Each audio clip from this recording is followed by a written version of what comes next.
out of the Middle East, no justice, no peace. U.S. out of the Middle East, no justice, no peace. U.S. out of the Middle East, no justice, no peace.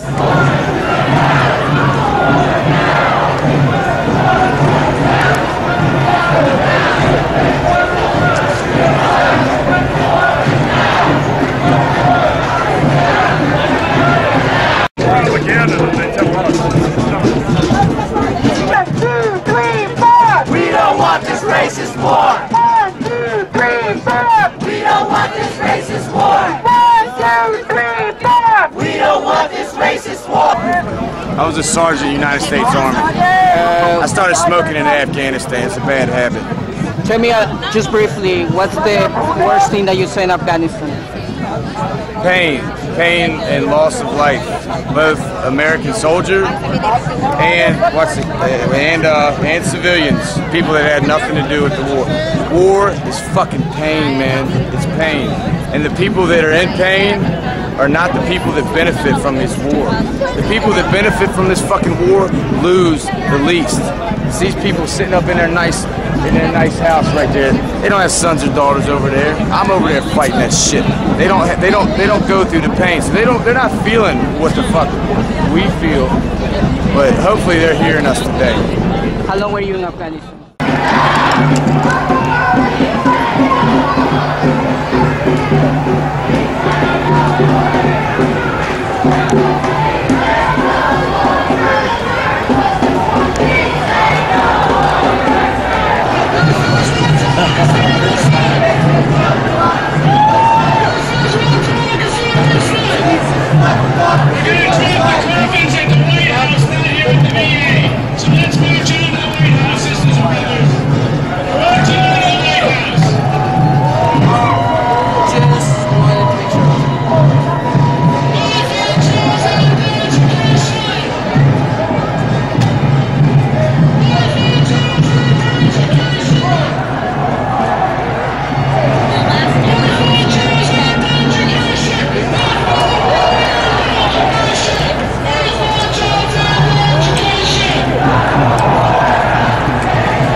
They don't go through the pain, so they're not feeling what the fuck we feel. But hopefully they're hearing us today. How long were you in Afghanistan? For 1 year.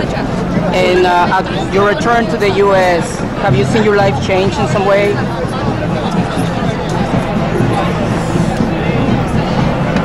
My life has changed forever, brother. I'll never be the same. And why are you participating in this rally? Because I bring a power to this movement that a lot of civilians can't bring. Even though we're still patriots, I bring a power of been there, done that, seen that, and I choose to paint a picture through my music and other non-violent means and show them and paint a picture for them that they otherwise would not have ever seen. Some members of the U.S. military might say that what you're doing is unpatriotic. What do you say to them? Fuck you. Straight up. You can do. Hey, you do what you're told. Do what you're told, Sergeant. You better buck up. I'm deprogrammed now. That's it. You know. I honor the warrior, but not the war, and that's what I say to them. I don't knock the soldier. I have a lot of people that's still in the military that I support to the end of this fucking earth. You do what you got to do. This is what I got to do.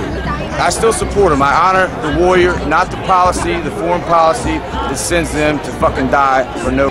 Who's war? Whose streets? Our streets. Who's war? Whose streets?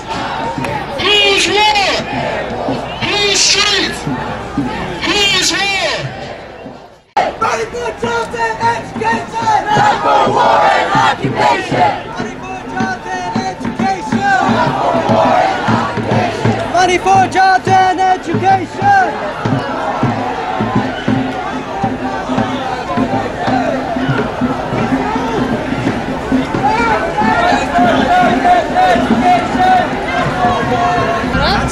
Do you know all the terrorists, for instance, in 9/11, they came legally to this country? Yes, and they shouldn't have got in, and they were from Saudi Arabia, not from Afghanistan. There's not even been a 9/11 good investigation on that. I'm for that too. investigate 9/11. It was the biggest crime ever that hit America. It changed the fucking world, man. If a young American asks you for advice, if they are, you know, told to join the military right now, what would you tell them? Roll the dice if you have to. I took the biggest chance of my life that I didn't know that I was doing, and I became who I am because I went through that shit. Okay? You might not make it back. If it's what you got to do, do it. I'm not going to tell you don't join. If that's what you got to do, I understand. I could tell you about the different jobs you're going to do as to what they say you're going to be doing and what you're really going to be doing. You know, just be careful of what you wish for. You want to pick up a gun and fucking shoot at somebody, you might get your wish, and you might get shot doing it. So, I don't know. Do you feel a little bit guilty for whatever you sold? Yes. Yes, I do. And I feel a little bit of that guilt leaving me every time I come do something like this.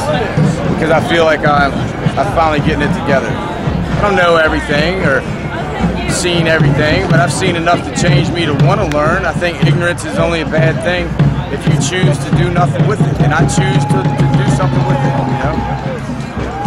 You gonna get over that? Huh? You gonna get over it? Life's progress, baby. I live for progress. I think you will. We say no truth for truth, no truth for truth, no truth for truth, no truth for truth, no truth for truth, no truth for truth, no truth for truth, no truth for truth, no truth for truth, no truth for truth, no truth for truth, no truth for truth, no truth for truth. Free, free, free, free,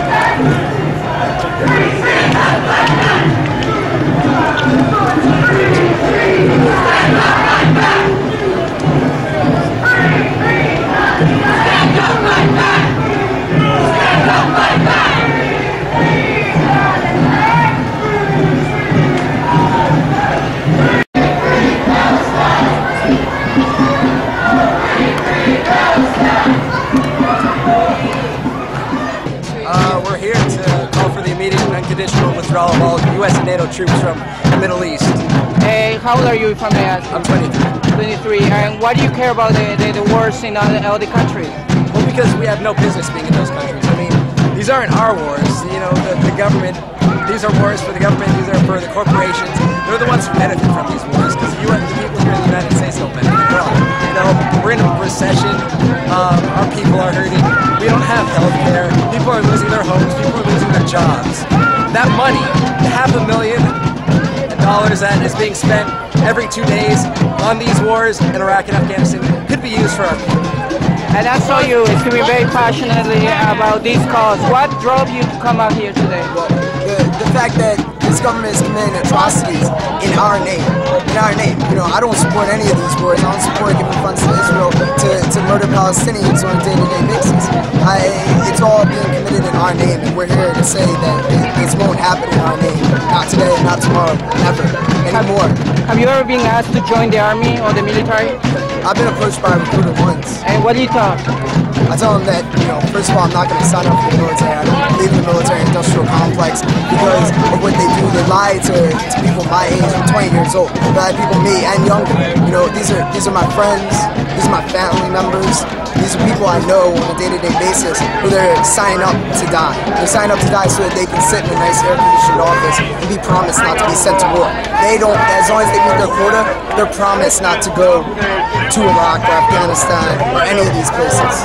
A lot of young kids voted for Obama and they hope that he was going to stop these wars. What would you tell President Obama right now about this situation?